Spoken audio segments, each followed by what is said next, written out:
how to transfer Toncoin from Bitget to Tonkeeper Wallet. So here's how we do it. First, you want to load up your Tonkeeper app, and here we will click on receive.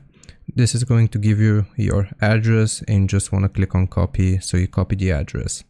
Once you have the Tonkeeper address copied, we will open up Bitget just like that, and here we will go into assets. It's found in the bottom right corner. Now we will click on spot at the top, and then we will choose withdraw.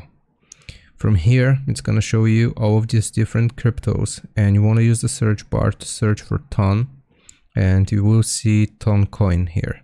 Click on Toncoin and then select on-chain withdrawal. Here's where we paste the withdrawal address. So I'll just press and hold and paste the address itself. I'm gonna click on allow paste, and the tag or memo is optional, and the withdrawal amount here you can click on all if you want to withdraw your entire stock of Toncoin, and afterwards you will just click on withdraw here, the black button, and that's gonna withdraw your Toncoin from Bitget into your Tonkeeper wallet.